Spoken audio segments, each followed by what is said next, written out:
Welcome my YouTube channel FNBSN। तो students, आज हम पढ़ेंगे माइक्रोबायोलॉजी इन एवरीडे लाइफ। तो ये जो है आज हमारा चैप्टर है। तो इस चैप्टर में जो हम इम्पोर्टेंट MCQs हैं उसको हमने हाईलाइट कर दिया है रेड कलर के साथ। तो चलिए सबसे पहले जो हमारे ऑब्जेक्टिव्स हैं वो डिस्कस कर लेते हैं। Describe affects of micro organisms on environment.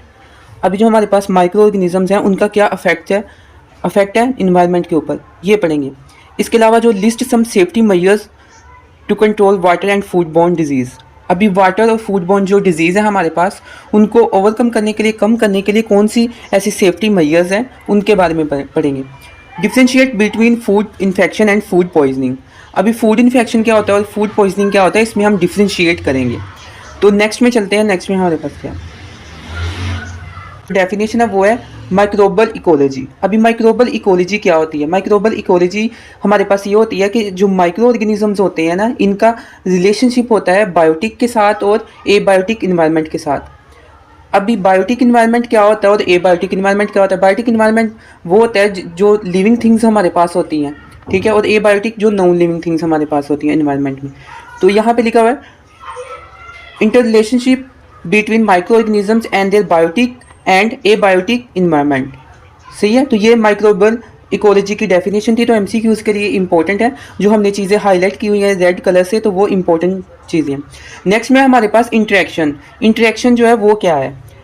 अच्छा, माइक्रो ऑर्गेनिज्म जो है ना वो इंटरेक्शन करते हैं एक दूसरे के साथ। तो इसी तरह से इंटरेक्शन की यहाँ पे 2 टाइप्स दी हुई हैं, पॉजिटिव इंटरेक्शन और नेगेटिव इंटरेक्शन। पॉजिटिव इंटरेक्शन ये होता है कि इसमें माइक्रो ऑर्गेनिज्म जो है एक दूसरे की हेल्प करते हैं, और जो हमारे पास नेगेटिव इंटरेक्शन होगा उसमें वो एक दूसरे की हेल्प नहीं करेंगे। सही है। तो नेगेटिव इंटरेक्शन में क्या है कि वो कंपटीशन कर रहे हैं, सही है, एक दूसरे की हेल्प नहीं करेंगे। अभी हम चलते हैं नेक्स्ट में हमारे पास क्या है।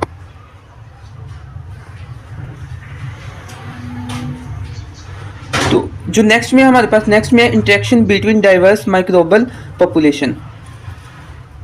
अच्छा, यहाँ पे जो माइक्रो ऑर्गेनिजम्स होते हैं ना हमारे पास, ये डिफरेंट पॉपुलेशन में रहते हैं, एक दूसरे के साथ क्या करते हैं, कोई किसी को बेनिफिट देता है, कोई किसी को हार्म करता है। तो इसकी जो ये टर्म्स है ये पढ़ेंगे हम। सबसे पहले हमारे पास है न्यूट्रलिज्म के बाद हम पढ़ेंगे कोमेंसलिज्म के बारे में, कोमेंसलिज्म के बाद हम पढ़ेंगे म्यूचुअलिज्म के बारे में, और म्यूचुअलिज्म को हम सिम्बियोसिस भी कहते हैं।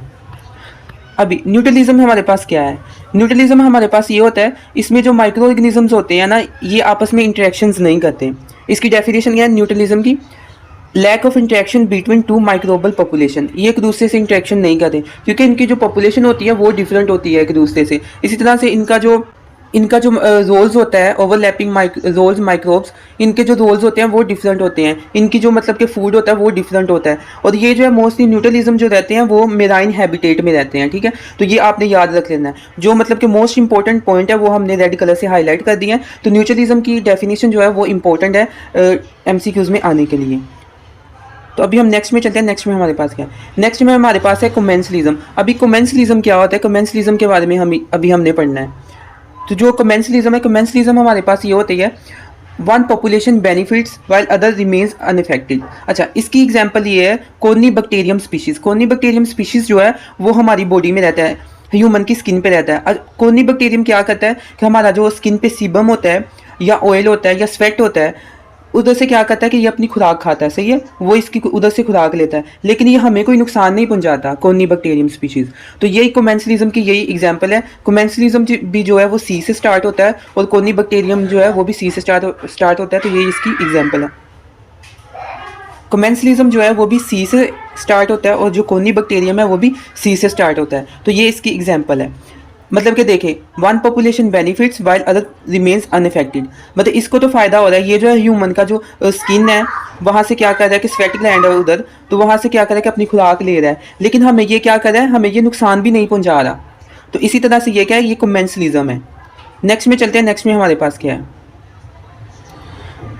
ओके, नेक्स्ट में स्टूडेंट्स हमारे पास है म्यूचुअलिज्म का दूसरा नाम क्या है? सिम्बियोसिस। अभी इधर क्या होता है, यहाँ पे जो 2 populations in which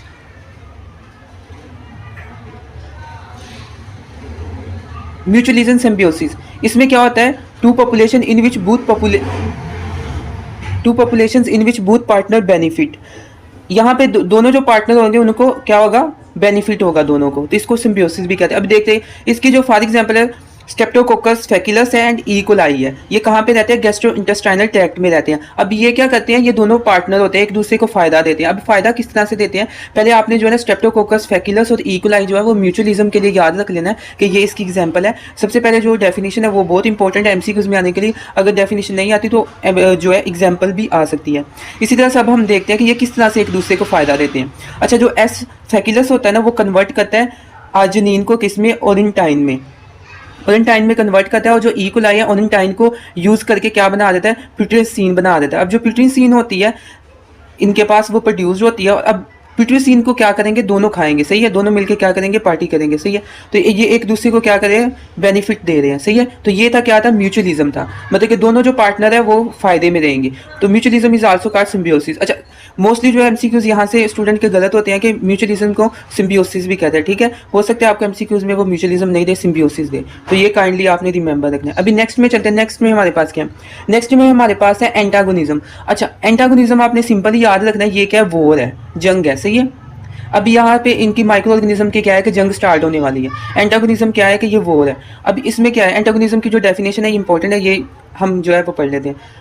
A relationship between two microbial population in which one population exert harmful effect on the growth of other। यहाँ पे जो वन पॉपुलेशन होगी दूसरे पे क्या करेगी? हार्मफुल अटैक करेगी या हार्मफुल इफेक्ट रखेगी। अभी वो अटैक किस तरह से करेगी या हार्मफुल इफेक्ट किस तरह से होगा, वो इसकी टाइप्स है। एंटागोनिज्म की जो है वो 4 टाइप्स हैं, जिसमें हमारे पास फर्स्ट में है कॉम्पिटिशन है, हमारे पास अमेंसलिज्म है, पैरासिटिज्म है और इसी तरह से प्रीडेशन है।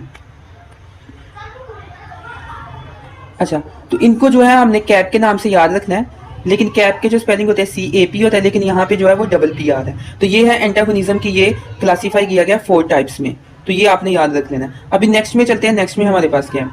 नेक्स्ट में हमारे पास है फर्स्ट टाइप है उसकी जो क्लासीफाई की गई थी कॉम्पिटिशन। अभी जो कॉम्पिटिशन है हमारे पास, इसमें कंपटीशन में क्या है? कंपटीशन में ये होता है कि अभी जो माइक्रो ऑर्गेनिज्म है एक दूसरे से कंपटीशन करेंगे, किसके लिए? फूड के लिए। Limiting growth factor. Limiting growth factor क्या होता है? फूड के लिए, मतलब कि खुराक के लिए एक दूसरे से क्या करते हैं? वो compete करते हैं। तो ये हमारे पास था कंपटीशन। अमेंसलिज्म क्या है? अमेंसलिज्म जो है ये देखते हैं अभी हम क्या है। अमेंसलिज्म में जो क्या होता है कि माइक्रो ऑर्गेनिज्म जो होता है वो क्या करता है कि पॉइजन क्रिएट करता है या टॉक्सिक सब्सटेंस क्रिएट करता है किसी दूसरे ऑर्गेनिज्म के खिलाफ या दूसरे माइक्रो ऑर्गेनिज्म के खिलाफ, ताकि वो जो है क्या उसकी जो ग्रोथ है वो रुक जाए, सही है। वो इनहिबिट करता है उसको। And antagonisms in which one population produces toxic substance for the inhibiting others. अच्छा, इसकी एग्जांपल क्या है? इसकी एग्जांपल देख लेते हैं हम। इसकी एग्जांपल जो है एक्टोबैक्टीरिया है। एक्टोबैक्टीरिया क्या करता है कि जो एथेनॉल हमारे पास होता है उसको कन्वर्ट कर देता है किसमें? एसिटिक एसिड में। किसकी मौजूदगी में? ऑक्सीजन की मौजूदगी में, सही है। तो इसके बाद क्या होता है कि वो जो दूसरा माइक्रोब होता है उसकी जो ग्रोथ है वो रुक जाती है, ठीक है। उसको इनहिबिट करता है, इनहिबिटरी इफेक्ट करता है उस पर। अच्छा, मेंसलिज्म की जो डेफिनेशन है वो ये है कि टॉक्सिक सब्सटेंस से क्रिएट करता है दूसरे ऑर्गेनिजम्स के खिलाफ या माइक्रो ऑर्गेनिजम्स के खिलाफ। तो इसकी जो एग्जांपल है वो एक्टोबैक्टीरिया, सही है। तो ये एक्टोबैक्टीरिया और मेंसलिज्म इधर से आपने याद रखना है। अभी नेक्स्ट में हमारे पास क्या है? नेक्स्ट में हमारे पास है पैरासिटिज्म। पैरासिटिज्म जो है वो थर्ड क्लासिफिकेशन थी, क्लासिफिकेशन की टाइप थी एंटागोनिज्म की। तो पैरासिटिज्म देखते हैं। पैरासिटिज्म की डेफिनेशन पढ़ने से पहले हम इसकी एग्जांपल देख लेते हैं, फिर हमें आसानी से समझ आ जाएगा। अच्छा, लाइस ऑन ह्यूमन हेयर। अच्छा, लाइसिस जो होती है वो ह्यूमन हेयर पे रहती है। अब लाइस क्या करती है कि वो जो है वो ब्लड को सक करती है, सही है। तो ब्लड को सक करती है, तो यहाँ पे क्या है कि इसको फायदा हो रहा है, लेकिन ह्यूमन को क्या है? ह्यूमन को नुकसान हो रहा है। तो पैरासिटिज्म की जो डेफिनेशन है वो यही है कि जो एक होगा माइक्रो ऑर्गेनिज्म को क्या होता है? फायदा होता है, लेकिन जो उसका होस्ट है उसको क्या होगा? नुकसान होगा। तो अभी यही इसकी डेफिनेशन है। अब हम इसकी डेफिनेशन पढ़ लेते हैं। A relationship in which a parasitic population get benefit and their host population get harmed। ठीक है, तो यहाँ पे जो होस्ट था वो ह्यूमन था, ठीक है। ह्यूमन से क्या किया? उसने ब्लड लिया, ठीक है। तो वहां पे क्या है कि ह्यूमन, इसमें क्या है कि वो उसको बेनिफिट नहीं है, वो हार्म्ड है। तो इसी तरह से जो बेनिफिट है वो किसको है? वो लाइस को है। तो इसी तरह से उसने कहा कि viruses are obligate intracellular parasites होते हैं हमारे पास। अब हम बात करते हैं प्रीडेशन की। प्रीडेशन क्या होता है? Predation. These relationships is developed when a large microbial cell attacks a smaller organisms। अच्छा, ये प्रीडेशन आपने ऐसे याद रखना है। अमीर और गरीब का जो है वो है क्या है? अमीर और गरीब की क्या है? जंग है। मतलब कि जो अमीर लोग होंगे वो मतलब किस पे हमला करेंगे? गरीबों पे। मतलब जैसे देखो, large microbial cell attacks are smaller organisms. बहुत सारे जो माइक्रो ऑर्गेनिज्म ज्यादा होंगे ना, जो स्मॉल माइक्रो ऑर्गेनिजम्स होंगे उन पे अटैक कर लेंगे, ठीक है। The attacker or predator engulfs and digest the smaller cells. The attacker or predator engulfs and digests the small cells। अब इसमें उन्होंने क्या करना है कि उन्होंने उसके जो स्मॉल सेल्स होने हैं या स्मॉल माइक्रो ऑर्गेनिज्म होना है उनको उन्होंने खा जाना है। तो ये हमारे पास है प्रीडेशन। नेक्स्ट में चलते हैं, microbes interaction, microbes interacting with environment. ठीक है, अब जो माइक्रो ऑर्गेनिज्म है वो इन्वायरमेंट के साथ किस तरह से इंटरेक्ट करते हैं ये देखेंगे, ये इनका क्या असर होता है। Natural habitats of microbes. अब नेचुरल हैबिटेट्स ऑफ माइक्रोब्स, अब नेचुरल हैबिटेट्स ऑफ माइक्रोब्स क्या है, सबसे पहले ये देखते हैं। अच्छा, इनके ये के माइक्रोब्स कहाँ कहाँ पे रहते हैं, किस तरह से रहते हैं ये देखेंगे। अच्छा, ये लैंड में रहते हैं, टेरेस्ट्रियल होते हैं, वाटर में रहते हैं जिसको एक्वेटिक हैबिटेट भी कहते हैं, एटमॉस्फेरिक हैबिटेट होती है जिसको हम एयर भी कहते हैं, सही है। तो ये जो हमारे पास नेचुरल हैबिटेट्स ऑफ माइक्रोब्स है ये है।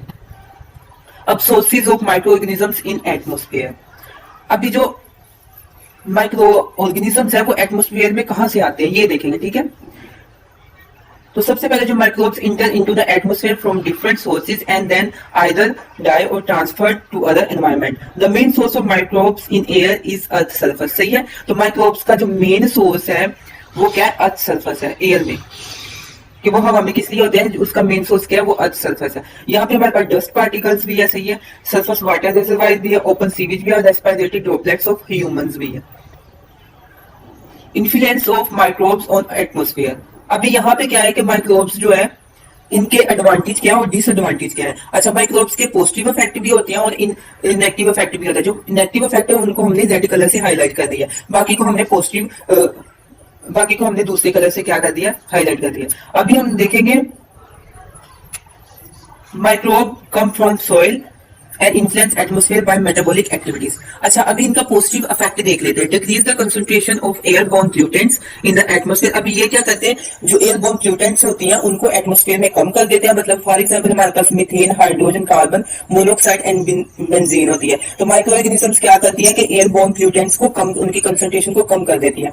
Decrease some reactive gases. अब रिएक्टिव गैसेज को भी ये कम कर देती है, जिसमें हमारे पास carbon dioxide, methane, nitric and nitrous oxide आता है। और इसी तरह से ये क्या करती है, ग्रीन हाउस जो इफेक्ट है उसको इंक्रीज कर देती है। तो ये इसका पॉजिटिव इफेक्ट है माइक्रोब्स का या माइक्रो ऑर्गेनिजम्स का हमारे एटमॉस्फेयर के ऊपर। अभी हम पढ़ेंगे इसका नेगेटिव इफेक्ट क्या है। Pathogenic microbes in the air can cause airborne and droplet infection. अच्छा, ये जो है एयरबोर्न एंड ड्रॉपलेट इन्फेक्शन भी कॉज करती है, जिसकी वजह से क्या है कि बहुत सारी डिजीज कॉज हो जाती है। अभी नेक्स्ट में क्या है, kinds of microbes in atmosphere. अभी कौन कौन सी जो काइंड्स है माइक्रोब्स की, कौन कौन सी किस्में है वो एटमॉस्फेयर में पाई जाती है। तो यहाँ पे हमारे पास एलजी है, फंजाई, बैक्टीरिया, प्रोटोजोआ, यीस्ट है और इसी तरह से atmosphere particularly near the earth. अभी मोस्टली जो है पोर्शन जो है वो फंजाई का पाया जाता है।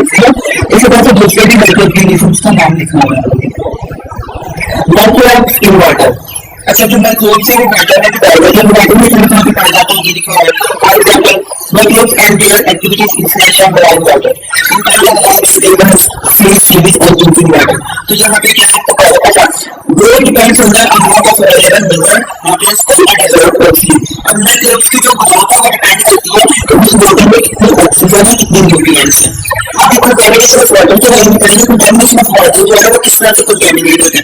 जब मतलब एयर से जो वाटर है वो नीचे आता है अर्थ पे, तो सबसे पहले जो सॉइल होती है, सॉइल का वो कंटामिनेट हो जाता है। लेकिन प्लांट्स के जरिए और एनिमल्स के जरिए जो है वो कंटामिनेशन ऑफ वाटर हो जाती है। इसके अलावा जो नेचुरली हमारे पास वाटर होता है जो